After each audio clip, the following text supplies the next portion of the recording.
Well, I really enjoyed it. I think there was a real buzz, actually. I understand that we had the biggest fringe ever and more delegates than ever before, or in 10 years, or something in living history anyway. So, yeah, it was good. It was incredibly busy. It's always exhausting. But I think people certainly came away with a real sense that Rishi is making some big, strategic, long-term decisions, and that's what people want to see. That might have been the feeling among people that you were talking to, but the polling that we've got today suggests that actually among people who were viewing the speech from home, normal people, normal voters, if you like, had a bit of a different view. 18%, or I should say, of those who watched or listened, 46% saying it was very poor, and then only 10% saying it was excellent. So the highest number thinking it was not that good. Yes. So, I mean, obviously the next question is, well, what didn't they like about it? I mean, Rishi was putting three pretty major policies out there. One, to change this, in my view, always disastrous project of HS2 to save a considerable amount that is due to be spent. Secondly, to transform A-levels. That is a very big long-term decision to improve 16 to 18 education. And then the third thing is to try to make smoking less culturally acceptable. And even for parents who smoked for many years, nobody wants their children to smoke. So actually, again, that's a really good long-term decision for the benefit of the country. So the polling did actually suggest that people quite like those policies. Right. So, you know, the smoking and also high-speed rail. Do you think the problem's actually him? I think Rishi is a really good person. I mean, he and I have been friends ever since he became an MP in 2015, and we were working together on the Fresh Start project to look at reforms of the EU. And he's a very smart guy. And, I mean, it is possible people don't always like a particular individual or a particular speech.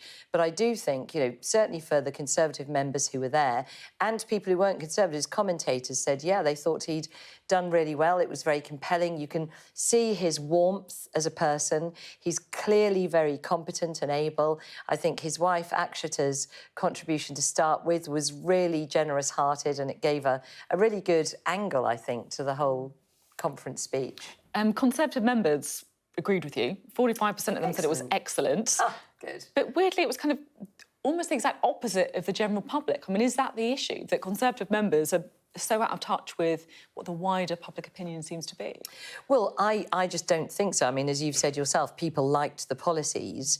And so, you know, I totally understand that people are always a bit disgruntled with a government that's been around for a while. But what Rishi has clearly set out is that he represents change. He's looking at the longer term. He's looking at making some of the big decisions that are really going to take our country forward. So I think we need to give people time to really get used to his ways. And I love the fact that he is so keen on the family. He used the phrase that love cascades down the generations. I found that really just touching and so true for so many people. You know, it's your community, it's your family, it's the people you love that you want to help and support. And I think to have a Prime Minister saying that was very heartwarming. We also asked Conservative members who they'd like to see as the next leader of the party. Nigel Farage was the third most popular. Oh, really? OK. Well, that's odd. Depends who you ask, I suppose. I'll be honest, he was at Conservative Party conference. He seemed to be going down a storm. You know, conferences always do have a wide range of views, and in particular on the fringe, which is where Nigel Farage was, you do get all sorts of thoughts and ideas presented from all sorts of different characters. I mean, Nigel Farage, he is a big character, so it's quite likely that people who've had a couple of glasses of something and who are listening to some sort of very punchy, rabble-rousing speech probably did enjoy it. But, you know, the same way you might enjoy a good comedy sketch or, you know, a good rousing conversation about a ancient philosopher or something. It doesn't mean that you think they should be the next leader. Well, apart from quite a few of your members possibly a few of them enjoyed that speech too much then. Do you accept that it feels like the Conservative Party may be edging further towards the right?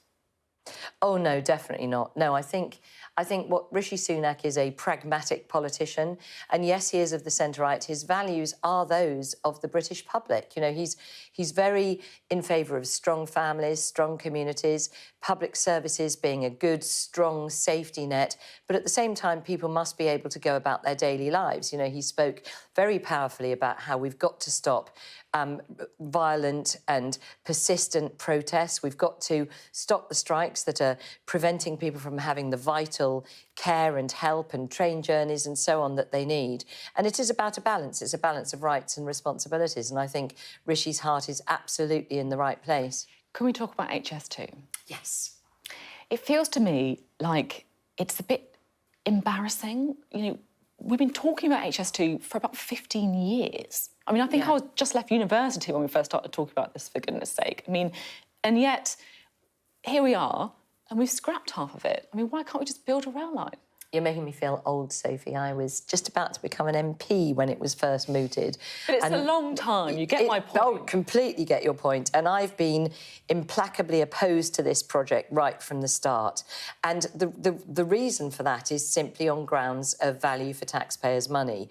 And so, you know, it is quite bittersweet. I mean, there is no doubt in my mind that Rishi has taken the right decision. You know, with every change of Prime Minister, I have argued strongly that we should scrap HS2 because it doesn't offer value for taxpayers. I mean, right from the start, a lot of the benefit was predicated on the fact that you couldn't work on a train. But then we had Wi-Fi within a couple of years of the project getting off the ground. And also the fact that it had to be 250 miles an hour, and then suddenly the language changed and it was all about capacity. Well, if it was about capacity, you would have a much more sensitive route through the country instead of straight through Grade 1 listed, ancient woodland, you know, English Civil War battlefield sites, farms, you name it. So in my view, it's always been a bad project. I'm so pleased the Prime Minister's decided to stop the taps of money flowing. It goes through my constituency. And honestly, I have seen the revolving doorway, people staying for 3 months and then moving on, a lack of community engagement. My constituents have suffered immeasurably, some of them, with their livelihood, with farms that have been in their families for generations. It has been absolutely terrible and continues to be. You know, it looks like an industrial site in this beautiful rural part of England's countryside. And you've got an idea for how to spend some of this money, right? This is your chance to make the pitch. Thank you. Yes. So actually, also my constituency, South Northamptonshire, is home to the British Grand Prix. So Silverstone Circuit is in my patch. And just after the Grand Prix, the chief executive wrote to me saying, we would like to fund a Silverstone halt that would stop on the HS2 line during the 4 days of the British Grand Prix, and we could help to pay for that. And so I've already written some time ago, some months ago, to the DfT to say, let's do this.